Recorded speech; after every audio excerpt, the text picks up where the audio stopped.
Tonight, Charlie Kirk's alleged assassin charged. Following the press conference, I am filing a notice of intent to seek the death penalty. Tyler Robinson makes his first court appearance as investigators sort through a mountain of evidence. Plus, I'm dedicated to restoring the trust that the public has and needs in the integrity at the FBI. FBI Director Kash Patel on Capitol Hill, answering questions about his tenure as the head of the agency. And overseas, the long-awaited ground invasion into Gaza begins as Israel pushes to get its hostages home and root out Hamas. All this and more tonight on Faith Nation.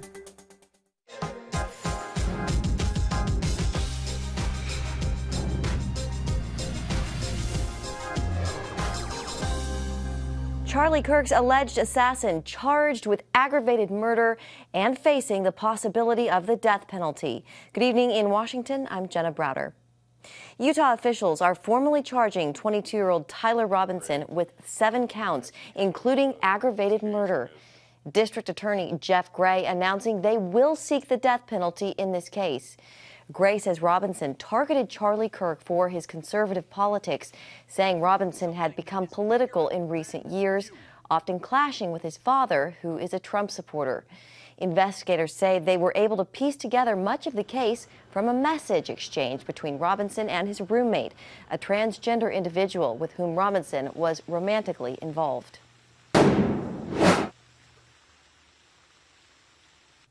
Also, following the press conference, I am filing a notice of intent to seek the death penalty. I do not take this decision lightly, and it is a decision I have made independently as county attorney, based solely on the available evidence and circumstances and nature of the crime.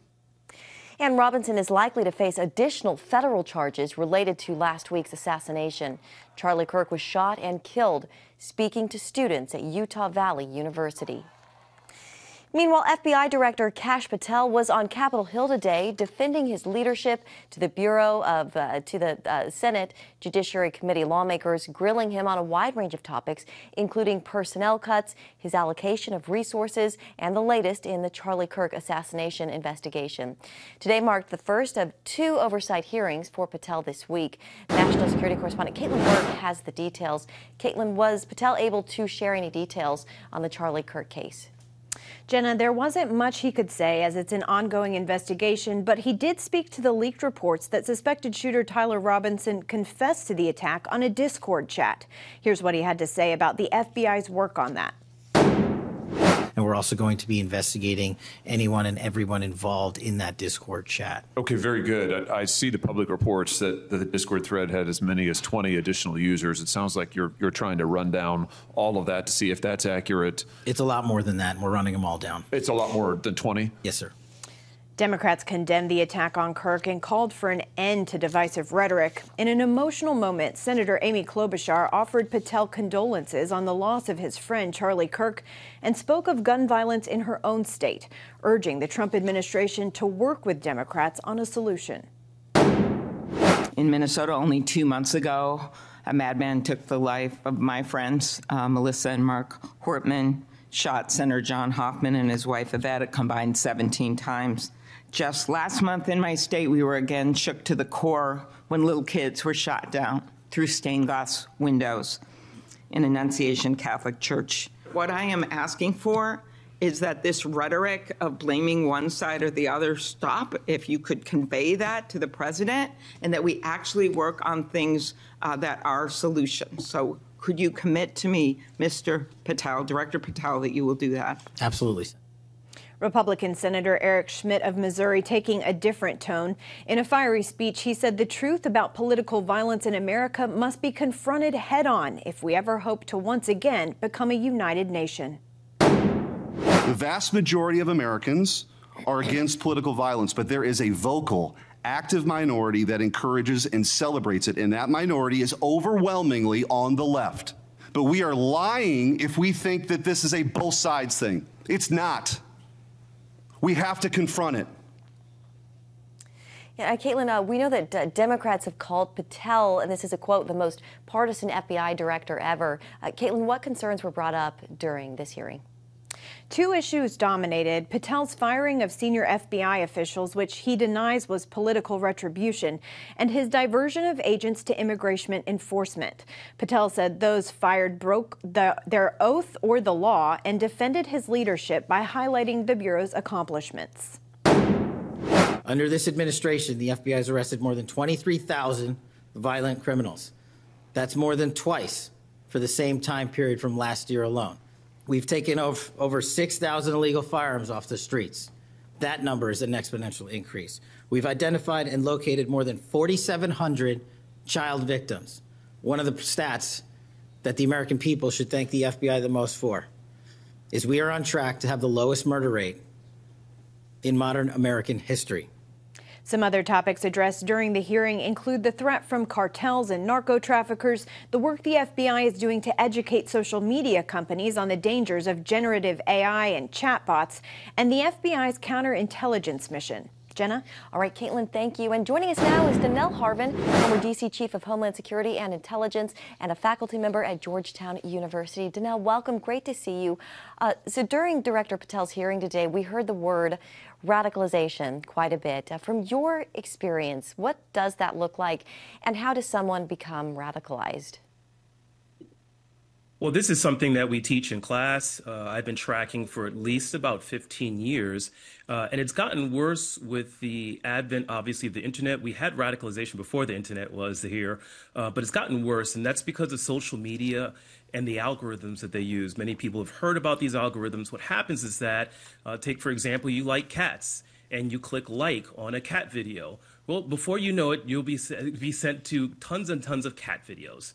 And so now use that analogy for hate, any hate that you want, hate against Jews, hate against blacks, hate against anybody else. And so if you click on something, you like something, eventually the algorithm will understand what you like, and it will drive you to just that content. And that actually drives radicalization. Yeah. We know Patel was asked about, of course, the investigation into Charlie Kirk's assassination. Danelle, when something like this happens, what are the first steps for law enforcement, and what does it look like when you have a situation where it's a lot of different organizations? It's the FBI working with state and local officials. Well, the FBI brings a whole host of capabilities that the state and locals don't have. Specifically, they're able to what we call interrogate electronic devices, cell phones, laptops, social media accounts, and actually pull back or pull up, if you will, content that may have been deleted. So you heard in the press conference that the accused killer said, delete these texts or delete these messages. Well, the FBI has technological capabilities to get that information back. State and locals don't have that. Meanwhile, the state and locals really do play an important role because they can knock on doors of people that may be associated that's in state. What FBI can do is look in that online environment, which is exactly the role they're playing. These individuals may not live in the state, and the FBI has the capability to look across state lines at people who may have been involved or may have known about this plot. Yeah, the Attorney General's office today was saying it could be even more than 20 people. He wasn't exact, and that they actually don't even have to be here in the United States. They could Correct. be in other parts of the world. Now that Robinson has been charged with aggravated murder, 7 other counts, he could face the death penalty. Danelle, where does the investigation go from here? What's next? Well, the investigation is a two-part investigation. One, it's making sure that you have really a locked-tight case against this defendant to make sure that the prosecution that you bring will be successful. The second part is what we talked about just now, which is casting a wide enough net to make sure that you haven't missed any actors that may have known or attributed or been knowing of this type of event, that this incident was going to happen, this assassination. And then there'll be clearly a political backlash. There'll be a larger discussion about radicalization. Some of these, there is no guardrails to some of these chat rooms that you'll see in Discord and Reddit. And so later on, the politicians will pick up and say, how do we prevent this radicalization? But right now, from the law enforcement standpoint, they want to make sure that they got all the bad guys if there's an S in there. Yeah, just a few seconds left to know, but political violence, we're all seeing it you just rise in America. It's on display more than ever. Just your final thought on that and what needs to be done. You know, like I said, I'm a student of this as well as a professor. We've always seen political violence, but now we're seeing it being targeted violence against individuals, which we haven't seen. We've had, environmentalists and other people burning churches and things like that when no one's there. But now it really is cranked up a notch with targeted individuals. And now we're not even seeing politicians. We're seeing people like Charlie Kirk, who's basically a citizen, an influencer being targeted. And we're really, really going into some dark times, I think, when it comes to this type of radicalization. Yeah, it's a heavy week, heavy time right now in America. Danelle Harvin, thank you very much. Great to have you on tonight. Thank you. And coming up, the IDF makes its move, how Israel is advancing on Gaza City and what it could mean for the Middle East. Welcome back. Gaza is burning. Those are the words from Israel's defense minister as the Israeli military began its ground invasion into Gaza City overnight. Israeli officials say overtaking Gaza City is a key part of dismantling Hamas's government and military capabilities. Some members of Israeli leadership are warning against the offensive, saying it could lead to more IDF casualties and put the lives of the remaining Israeli hostages at risk. The invasion comes amid a UN Commission report accusing Israel of committing genocide in Gaza. Israeli officials dismissed the report as fake, calling the authors Hamas proxies. Michael O'Hanlon is a senior fellow and director of research and foreign policy at the Brookings Institution, and he joins us now. Michael, welcome. Nice to see you. So talk to us, Michael, about this push into Gaza City we saw happening beginning overnight and why it is so important from a military strategic standpoint. Greetings, Jenna. Well, first of all, if I could quickly touch on this whole use of the term genocide, I think it's better not to invoke that term because to my mind, I think to the popular mind, genocide means the deliberate killing of people in order to largely or wholly exterminate a race. And of course, for Jews and Israelis, it's particularly loaded language. But I think there is a lot of mass killing going on. It's not intentional. It's inadvertent. It's as Israel goes after each remaining Hamas terrorist, they probably wind up killing at least one innocent Palestinian civilian. And it's not on purpose, but it's still terrible. So I would just say we should better focus on that issue, which then leads to my direct answer to your question. Israel is going to have difficulty squelching out every single bit of Hamas. And I think it's an unrealistic standard for success. We Americans had to learn after 9/11 that we could not hunt down and kill every al-Qaeda. And we learned after 2014 we couldn't destroy each ISIS fighter. We destroyed their movements, their centers of political and military gravity. And then we tried to address the root causes of that kind of ideology. And of course, it's difficult. We didn't have a great track record, but that's the only real positive way you can do this. And so I think Israel's going to need a political vision for returning Gaza to Palestinian rule and pursuing that, even as they also hunt down whatever remnants of Hamas still exist, because this kind of operation is going to kill a lot more innocent people than Hamas fighters, in my judgment, even if it's not genocidal. Yeah. You mentioned going after the movement. Israel striking, of course, in Doha recently. Secretary of State Marco Rubio met with Qatari officials today, this coming after those strikes into Qatar, targeting the Hamas leaders. You know, both are U.S. allies, Israel and Qatar. Michael, what kind of balance does Rubio have to strike here during his conversations with these groups? He's in a tough spot, obviously, because, of course, if you're ever going to even negotiate hostage release with Hamas, there has to be some Hamas headquarters or phone line that you can call. And that has been provided by this base in Qatar across the Arabian Peninsula from the Holy Land. But by the same token, even if you need some kind of a Hamas to contact, Israel doesn't want to legitimate Hamas, and it makes Israelis very angry when Hamas leaders live a nice lifestyle and are safe from all the devastation, either October 7th themselves or the aftermath of October 7th, and they somehow are provided sanctuary while they're essentially complicit in all this killing, at least in one way, shape, or form, because they're part of the same organization that deliberately carried out October 7th. And so I understand the Israeli frustration. However, I think that Israel itself needs some kind of focal point for where it can have talks. And so targeting the headquarters, to me, just seems a bit counterproductive. Yeah. Israel also launched military strikes against Yemen's Red Sea port today, Michael. What message do you think Israel is trying to send to the world by being involved in a lot of these conflicts all at once? Well, the first thing Israel's trying to do, the one message is the rest of the world, we don't really care what you think. We're going to kill the people who are killing us and who have ideologies that support the destruction of Israel. And so that's an understandable message. But Israel's main purpose here is not to send a message. It's to actually do that kind of killing of people who have been trying to kill Jews or Israelis or support the cause of those who have done so, for example, on October 7th. So Israel's purpose is less to send a message than to achieve a battlefield effect. And, it's obviously had some success, but I think now's the time to start reassessing a longer-term political vision for the region. And Israel's got to get more serious about that, in my judgment. Okay. Michael O'Hanlon with the Brookings Institution. Michael, great to see you. Thank you. And up next, the country is turning to prayer. How one company is using technology to encourage more of it. Welcome back. Returning now to our top story, remembering the life of Charlie Kirk. Vigils continue to happen across the world in his honor. Members of Congress also gathering at the Capitol Monday evening to remember Charlie Kirk's life, legacy, and mission. They also offered prayers for the Kirk family, vowing to continue the work he began. Father, we pray for Erica, Charlie's young widow, their two precious children, for the Kirk family, for everyone associated with Turning Point, all the employees and the volunteers and all of these students, Father, around the country who are united in this cause. We pray that you would encourage them, encourage their hearts and their spirits, and all of us as Americans to stand for those great things and to remember that we are indeed one nation under God.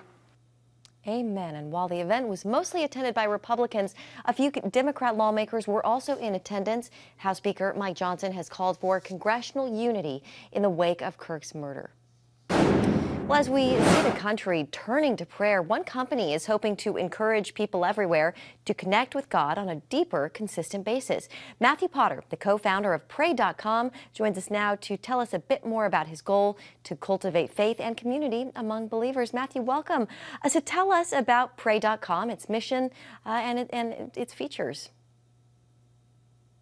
Yeah, thank you so much for having me on. We're here to grow faith and cultivate community and get people to pray, helping people with their mental and spiritual health across the entire country. I mean, if there's ever been a time to call 1 million Americans a week to pray, the time is now. And when we got that call from the White House last week, we were excited to be able to help them to get 1 million Americans a week praying for the next 250 years of America. Yeah, so I was actually just going to ask you about that. You've recently partnered with the White House to get 1 million people praying for the nation ahead of the 250th birthday. How did that partnership come about, and how does it work? You know, the founding of our country, the Pilgrims came here escaping persecution from prayer and worship that they were doing in their private homes. And so it's a part of our heritage, and the founding of our country is one nation under God. And so the White House and Vince Haley and the president and Secretary Scott Turner thought that it was prudent to get Americans praying again for our country. And so it came about just all of a sudden, and the administration announced they wanted to do the America Prays campaign in celebration of the 250th birthday of America. And so it just all happened all of a sudden last week. And actually, the president had me come to the Religious Liberty Commission to be there for that announcement. You know, we're really excited to get Americans praying again for our country and our leaders. And you know, it doesn't matter if you're an elephant or a donkey. There are people all over America who wake up every single day and pray. And what a world and an America that we could change for unity and for better if everyone prayed for the next 250 years of America. So it's something that we're really excited about. And, it reminds me of 2 Chronicles 7:14. God promises Solomon, if my people called by my name humble themselves and pray and seek my face and turn from their wicked ways, then I will hear from heaven and will forgive their sin and heal their land. Yeah, that's a great verse. I remember that was one of Mike Pence's favorites, I guess, that he would often quote as VP. There's a lot of anger out there. Social media is becoming a platform for a lot of hate and anger. How is this at pray.com kind of the antidote to that?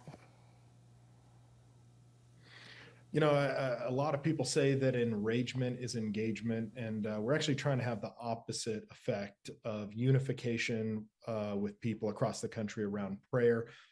We have done several clinical trials on pray.com with our science researchers and team, just showing the efficacy of prayer on your mental and spiritual health. And the results have been remarkable on the reduction in mental health symptoms like anxiety and depression and other things when you pray. So, it's something that we're excited about, helping unite the country in prayer. Actually, right after the president announced it, I texted Charlie Kirk how excited we were. So, yeah.